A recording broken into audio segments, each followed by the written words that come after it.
Денешен гостин во Innovativnost Insights ни е Владимир Трајковиќ, професор на Финки, коосновач и партнер во неколку IT компании, ментор на стартапи, говорник и мотиватор на различни конференции поврзани со дигитализација, дигитално општество и претприемништво. Професоре, во која улога најдобро се снаоѓате?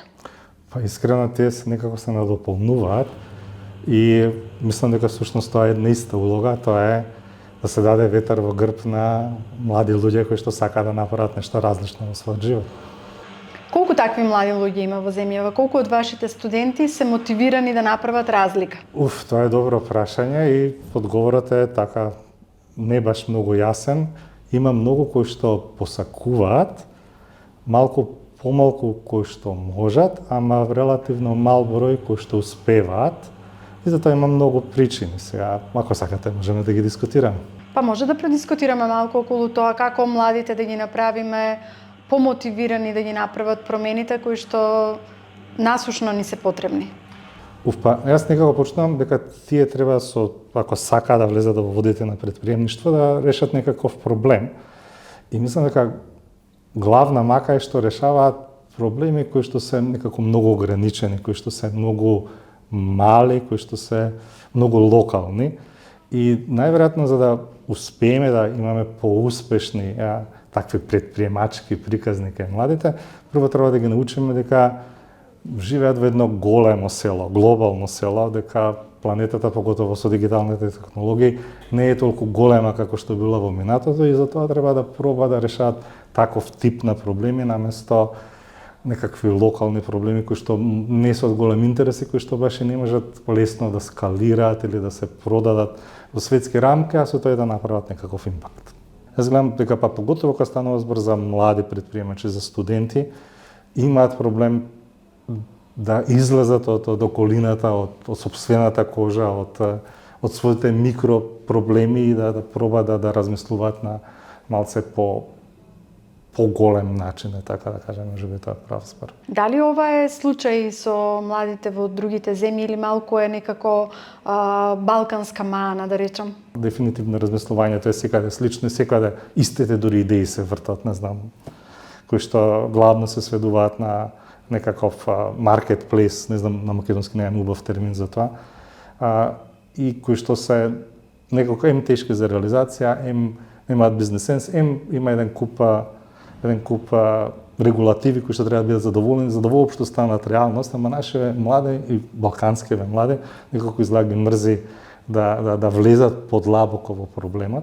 Универзитетиве кај нас промовираат системско размислување, а кога правиш стартап треба малку да размислуваш тоа се кај лин размислување, да размислуваш побрзо да дојдеш до некакво решение, а потоа дури откако ќе го најдеш правиот бизнес модел да се вратиш на тоа системско размислување за да оптимизираш.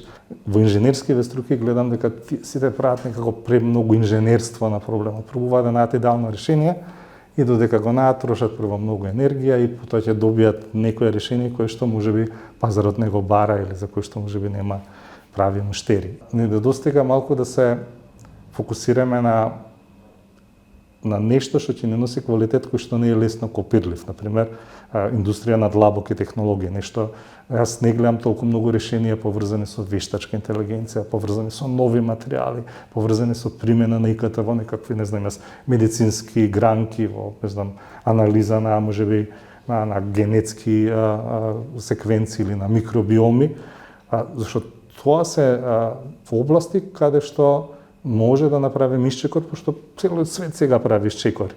Ама за такво нешто е потребна интердисциплинарен пристап. И мислам дека сега ние на универзитетот и генерално на сите универзитети во балкански земји мораме да научиме да си правиме муабет повеќе помеѓу себе, да ги здружуваме, а студентите кои што доаѓаат од различен бекграунд, кои што учат различни области, зашто само така може да направат посериозен исчекор. Има ли можеби некои позитивни примери од стартап сцената каде што се споиле луѓе млади од различни области и направиле некој успешен проект? Најмногу гледам комбинација на технолошки студенти кои што студираат технологија, например Финки, и економски. Исто така сум видел студенти кои што имаат некаков медицински бекграунд, со технолошки студенти. Земјоделски факултет, така, и да се види како може со мала примена на технологија да се зголеми производството на било каков тип на храна, например, и постојат такви успешни, па ја веќе би рекол, мали компании, не баш стартапи кои што тоа го прават. Како во моментот ја оценувате стартап сцената во земјава? Знам дека долги години сте ментор, помагач целокупно на стартап сцената, на голем број на настани учествувате. Каква е моменталната состојба? Пред 10 години ме прашавте, ќе речев па како дете во пелени. Сега да речеме дека сме некои млади тинеџери, стартап сцената како млад тинеџер.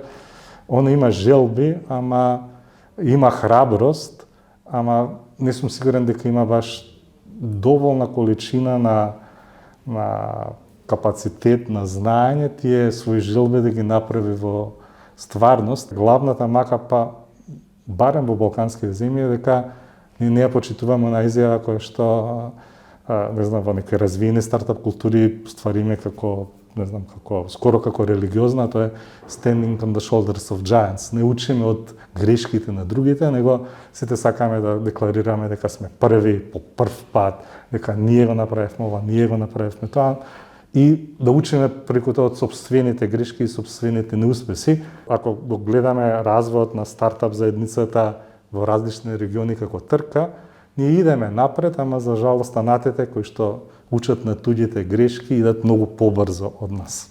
Што според вас и вашето искуство е потребно за стартап заедницата од неискусен тинејџер да влезе во една малку позрела адолесцентна фаза? Треба да научи да соработува, треба да научи дека треба да си помага еден на друг и дека е побава да си во друштво на успешни стартапи, отколку да бидеш најуспешен од релативно успешните стартапи. Во тој момент кога ќе се створи таква успешна заедница каде што ќе има вистинска соработка, тогаш мислам дека ќе одиме напред.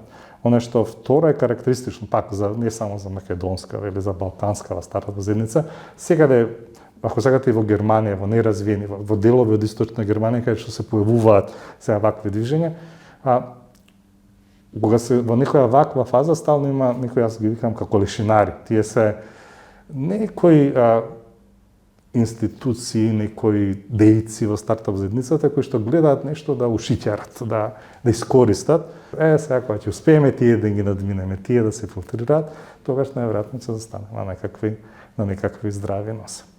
А има ли пари? Сега во однос на 10 години порано, да, има и многу повеќе. Дури всушност мислам дека ако гледаме број на англи инвеститори, има многу повеќе. Ако гледаме пристапност до фондови, локални, регионални има 1-2, ама во принцип нашите стартапи можат да зборуваат и со било кој фонд европски. Тажната вистина која што јас пробувам да кажам и на стартапи со кои што соработувам и на студентите, дека фондовите сами ќе те најдат тебе, ама не кога тебе ти требаат, туку кога ќе мислат дека со нивната инвестиција ти ќе можеш побрзо или подобро или поефикасно да направиш нешто. Нема некој фонд да дојде да ти даде пари, или многу ретко ќе дојде ќе ти даде пари само ради тоа што имаш добра идеја. За стартапи од рана фаза, ако зборуваме, по мене клучен е тимот. Не знам ни еден или многу малку знам инвестиции кои што инвестирале само ради тоа што идејата е добра. Ама знам многу инвеститори англи и фондови кои што и инвестициски куќи, дури кои што инвестирале ради тоа што имале доверба дека тимот може да реализира таа, ама и некоја друга идеја ако пивотира. Бизнис климата не само кај нас, туку секаде во светот станува се понепредвидлива, како што кажавте. Кои се најголемите предизвици со кои се соочуваат предприемачите денес?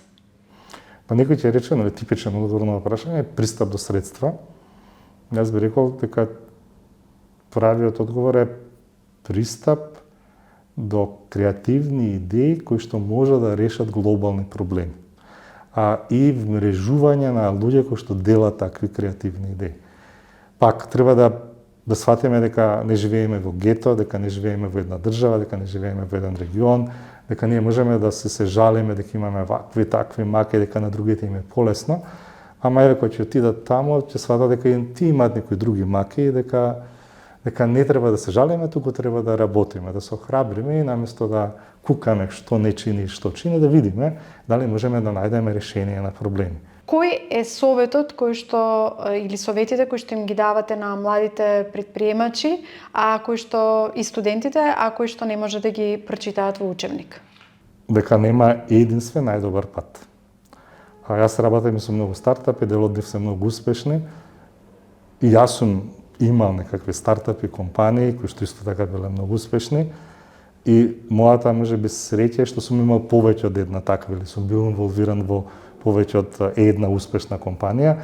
И оно што сум сигурен е дека не постои единствен пат. И дека тоа што работи за една група на луѓе, многу тешко се реплицира за друга група на луѓе, за било каква заедница. И поради тоа треба секој да си го најде својот пат. Треба да слуша што е можно повеќе совети, да чита што е можно повеќе книги, да иде што е можно повеќе настан, да се вмрежува, ама да биде свесен дека неговиот пат е негов пат и дека не може да се реплицира некакво туѓо искуство.